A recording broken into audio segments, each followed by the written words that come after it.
Pembacaan Alkitab dalam kitab Ester pasal 5 dan 6. Ester 5. Ester menghadap raja. Pada hari yang ketiga, Ester mengenakan pakaian ratu. Lalu berdirilah ia di pelataran dalam istana raja, tepat di depan istana raja. Raja bersemayam di atas tahta kerajaan di dalam istana, berhadapan dengan pintu istana itu. Ketika raja melihat Ester sang ratu berdiri di pelataran, berkenanlah raja kepadanya, sehingga raja mengulurkan tongkat emas yang di tangannya ke arah Ester. Lalu mendekatlah Ester dan menyentuh ujung tongkat itu. Tanya raja kepadanya, "Apa maksudmu, hai Ratu Ester, dan apa keinginanmu? Sampai setengah kerajaan sekalipun akan diberikan kepadamu." Jawab Ester, "Jikalau baik pada pemandangan raja, datanglah kiranya raja dengan Haman pada hari ini ke perjamuan yang diadakan oleh hamba bagi raja." Maka titah raja, "Suruhlah Haman datang dengan segera, supaya kami memenuhi permintaan Ester." Lalu raja datang dengan Haman ke perjamuan yang diadakan oleh Ester. Sementara minum anggur, bertanyalah raja kepada Ester, "Apakah permintaanmu? Niscaya akan dikabulkan. Dan apakah keinginanmu? Sampai setengah kerajaan sekalipun akan dipenuhi." Maka jawab Ester, "Permintaan dan keinginan hamba ialah, jikalau hamba mendapat kasih raja, datang pulalah kiranya raja dengan Haman ke perjamuan yang akan hamba adakan bagi raja dan Haman, maka besok akan hamba lakukan yang dikehendaki raja." Haman menyuruh mendirikan tiang penyulaan untuk Mordekai. Pada hari itu keluarlah Haman dengan hati riang dan gembira. Tetapi ketika Haman melihat Mordekai ada di pintu gerbang istana raja, tidak bangkit dan tidak bergerak menghormati dia, maka sangat panaslah hati Haman kepada Mordekai.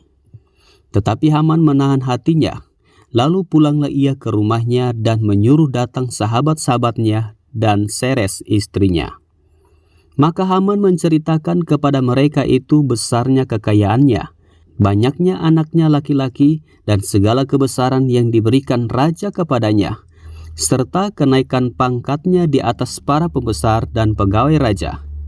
Lagi kata Haman, "Tambahan pula, tiada seorang pun diminta oleh Ester sang ratu untuk datang bersama-sama dengan raja ke perjamuan yang diadakannya, kecuali aku, dan untuk besok pun aku diundangnya bersama-sama dengan raja. Akan tetapi semuanya itu tidak berguna bagiku, selama aku masih melihat si Mordekai, si Yahudi itu, duduk di pintu gerbang istana raja." Lalu kata Zeres istrinya dan semua sahabatnya kepadanya, "Suruhlah orang membuat tiang yang tingginya 50 hasta, dan persembahkanlah besok pagi kepada raja, supaya Mordekai disulakan orang pada tiang itu. Kemudian dapatlah engkau dengan bersuka cita pergi bersama-sama dengan raja ke perjamuan itu." Hal itu dipandang baik oleh Haman, lalu ia menyuruh membuat tiang itu.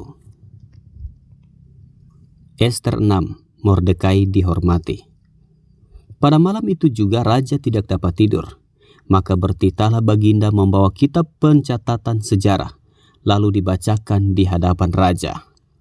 Dan di situ didapati suatu catatan tentang Mordekai yang pernah memberitahukan bahwa Bigtan dan Teres, dua orang sida-sida raja yang termasuk golongan penjaga pintu, telah berikhtiar membunuh Raja Ahasiweros.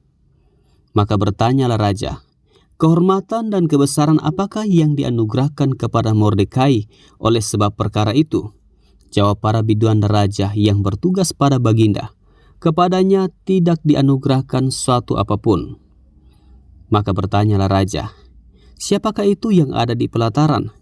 Pada waktu itu Haman baru datang di pelataran luar istana raja untuk memberitahukan kepada baginda bahwa ia hendak menyulakan Mordekai pada tiang yang sudah didirikannya untuk dia. Lalu jawab para biduan raja kepada baginda, "Itulah Haman, ia berdiri di pelataran." Maka titah raja, "Suruhlah dia masuk." Setelah Haman masuk, bertanyalah raja kepadanya, "Apakah yang harus dilakukan kepada orang yang raja berkenan menghormatinya?" Kata Haman dalam hatinya, Kepada siapa lagi raja menganugerahkan kehormatan lebih dari kepadaku?